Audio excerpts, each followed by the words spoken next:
Welcome to CEO Money. I'm Michael Yorba. Thanks for joining with us. All right, I have Horst Schulze. He is the co-founder of the Ritz-Carlton Hotels Company, founder and chairman emeritus of Capella Hotels Company. Horst, welcome to the show. Thank you for being here. Delighted to be here. Thank you. Give our audience some flavor of your background, how you got into this industry, and then I have a whole list of questions that I'd love to ask you. Well, I come from a small town in Germany. I left home when I was 14 to live in a dorm room in the finest hotel in the area, which unfortunately was 60 miles away from home. Worked there as an apprentice, busboy, dishwasher, and so on for the next few years. And then went out and worked in Europe in were considered at the time, and still are, the finest hotels in Europe. In 1964, I came to the United States for a year, and I'm still here. I worked for Hilton, Hyatt, had a great career with Hyatt, and then worked as a food and beverage operations manager, vice president for the United States for Hyatt. And somebody offered me a job to start a new hotel company in charge of operations. So I moved from Chicago to Atlanta to accept this job. A little bit over a year later, we opened our first hotel, and which ended then up to be the Ritz-Carlton Hotel Company. All right. You have a very illustrious career of success after success. I love the book. Thank you so much for autographing my copy. I really appreciate this. I wanted to get right down into business because we only have so much time in this particular interview. Give us your outlook for the luxury and the hospitality industries, China technology disruption, and market volatility, if you would. Well, the future looks interesting because the traditional names of hotels will turn into more and more of sleeping commodities. Now, I don't mean that negative. So you will check in with your app, you go to your room, you probably don't see anybody, you sleep and you leave again the next day. And that's one part of the industry. The other part of the industry is experience. You go to the hotel and there are people that take care of you and respond to your need and experience more than just sleeping. That is kind of the future. There's a lot of technology happening to support the hotel business. And there's a company by the name of KYC, for example, that is the first step in really becoming sophisticated in all deliveries of technology within a hotel. And so the industry is kind of in a fast evolution. It's not a revolution, it's a fast evolution. It has changed over the last years where the luxury segment divides into two segments, the ultra luxury and the affordable luxury. But this is true in many other businesses. Like 20 years ago, you would have asked, what is a super luxury car? Everybody would have asked Mercedes. Today, you may say Bentley. The same thing is true in other industry and very clearly in the hotel business. Growth in the industry, in almost any industry, really hinges on being able to be the innovative leader, the disruptor in this business. What do you see in your industry sector as being that defining moment to get away from the pack, to be able to actually be the leader in your industry sector on those terms? Yeah. Well, in fact, I'm advising on a hotel right now in Nashville. And if the owners can finance it, I'm on advising. It will be another disruptor, just as we were 30 some years ago with Ritz-Carlton. We were a disruptor. That one will be a disruptor. And what that is, very simply, it really looked at what is the we totally analyze what do the millennials want, because tomorrow's guests, if we like it or not, are only millennials. So we looked at what they want, and we're creating a product what they want, and that product is in one hand very, very green, very exciting, very world concentrated, but at the same time concentrated on the individual user.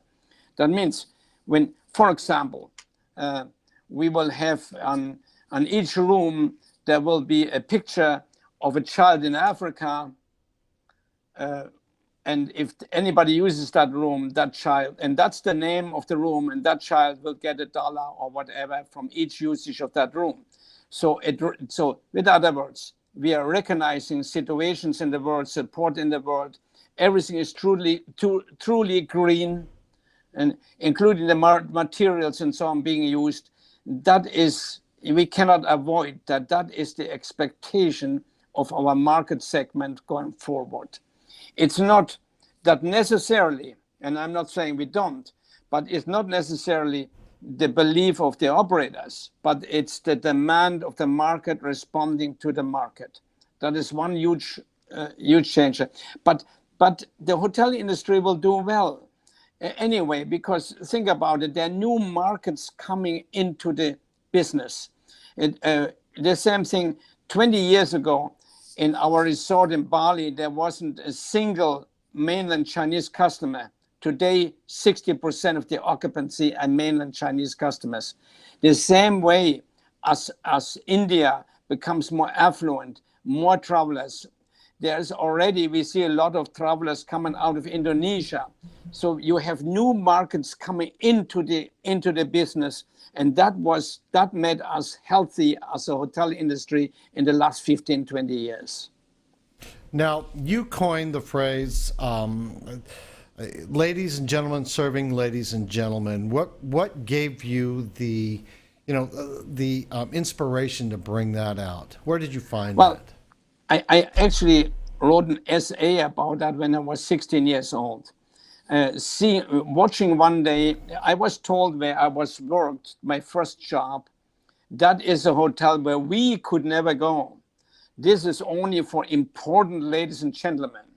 And the general manager, when I started, said, don't ever be envious. You are servants. We are all servants. And the guests are important ladies and gentlemen. But then I saw, when the maitre d' approached the table, I was working there about 2 years. All of a sudden I realized that the guests were proud that he came to the table.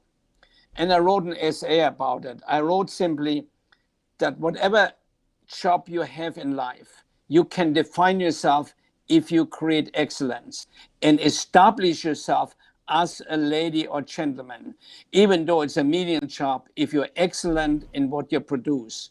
So I wrote an essay about it, and following it kind of lived with me, because I got an A for the essay, which I never had before.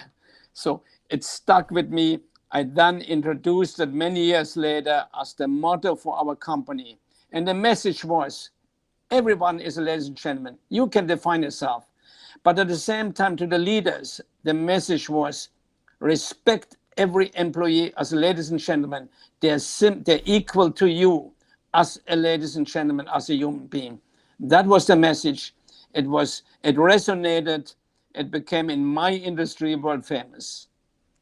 There's another thing that you brought out. I think it's chapter 2 of your book about customer service. It's not just a back office. It's a culture throughout the organization. Bring that content out for me. Yeah, customer service is simply putting yourself in the position of customers and helping the guest, the customer, to make the right decision about the product that you have, helping them, putting your business in this moment when you face a customer, you are to care for them, to help them in their transaction. It's not a transaction only. It's a moment of relationship. It's the moment when I, as an employee, can convince that guest to want to come back to our organization. That's the moment we must capture. And in fact, the most important thing any company does is keep the customers that you have, create loyal customers. And every transaction is a chance to do exactly that. Treat them like ladies and gentlemen, respect them, and care for them in the transaction that you're about to work out with the guest.